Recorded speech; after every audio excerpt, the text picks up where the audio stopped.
Praise the lord. మహాఘనుడు మహోన్నతుడైన యేసుక్రీస్తు ప్రభుల వారికి స్తుతి స్తోత్రములు కలుగునుగాక. దేవుని ప్రియులైన మీ అందరికీ నా ధన్యవాదములు. ఈ దినపు యేసయ్య జీవపు మాట దినవృత్తాంతముల 2వ గ్రంథం 1వ అధ్యాయం 12వ వాక్య భాగం. ఘనతను నీకిచ్చెదను. అనుదినము యేసయ్యను అన్ని విధాలుగా గణపరచుచు కొనియాడుచు గొప్ప చేయుచు ప్రకటించుచున్న నా దేవుని ప్రియులారా, మనము హృదయపూర్వకముగా సేవించుచున్న యేసునాథుడు మనలను అన్ని విధాలుగా అన్ని విషయములలో అన్ని కోణాల్లో అన్ని రంగాలలో ఘనపరిచేవాడై ఉన్నాడు. మనము ఘనముగా ఉండాలని కోరుకునే దేవుడై ఉన్నాడు.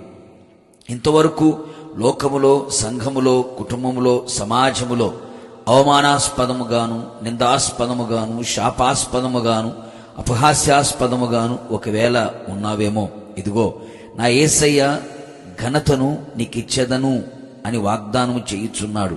నిశ్చయముగా ఎక్కడ అవమానపరచబడి ఉన్నావో, ఎక్కడ నిందించబడి ఉన్నావో, ఎక్కడ తలదించుకొని ఉన్నావో, ఎక్కడ సిగ్గుపడి ముఖమును కప్పుకొని ఉన్నావో, ఎక్కడ నీ ముఖం తెల్లబారిపోయెనో, నిశ్చయముగా అక్కడే నిన్ను వారందరి ఎదుట ఘనతాస్పదముగాను, మహిమాస్పదముగాను, ఆశీర్వాదాస్పదముగాను, అతిశయాస్పదముగాను నిన్ను నిలవబెట్టి నిన్ను తలగా పైవానిగా చేసి నిన్ను ఘనపరిచి ఆయన మహిమ పొందబోవుచున్నాడు.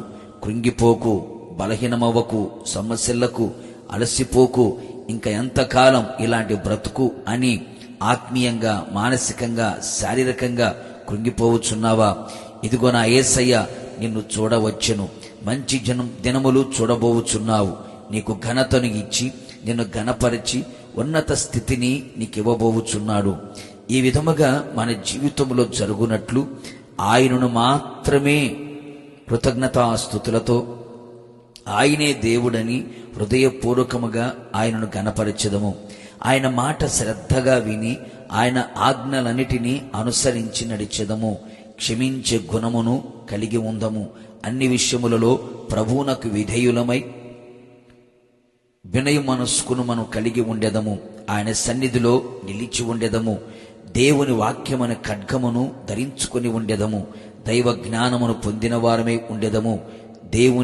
దేవుని సేవకునికి గద్దింపునకు నిర్లక్ష్య పెట్టక లక్ష్యముంచెదము, లోబడెదము. కావున దైవ జనాంగమా, ఇట్టి అనుభవములన్నీ మన ఆత్మీయ జీవితములో మనము ప్రతిదినము అభ్యాసము చేసుకొనుచు ఆయన ద్వారా ఘనతను పొందిన వారమై ఘనుడైన యేసు ఎదుట మేఘముల మీద ఆయనను మనము ఎదుర్కొనేదము. ప్రార్థన. మహాఘనుడైన యేసునాథ, నీ పరిశుద్ధ పాదములకి స్తోత్రములు. ఉదయకాలం మీ జీవపు మాటతో మరొక్కసారి మమ్మల్ని దర్శించినందుకే స్తోత్రాలు. నేను నీకు ఘనతను ఇచ్చెదను అని మీరు వాగ్దానం చేసి ఉన్నారు ప్రభువా, మీ స్తోత్రాలు. నిన్ను నమ్మిన బిడ్డలని మీ రక్తము చేత కడగబడి బాప్తిసం పొంది మిమ్మల్ని ధరించుకొని ఆత్మచేత ముద్రించబడిన నీ ప్రజలని, నీ పేరు పెట్టిన నీ ప్రజలకి మీరు ఘనతను ఇవ్వాలని మీరు కోరుకున్నారు ప్రభువా, మీకు స్తోత్రాలు.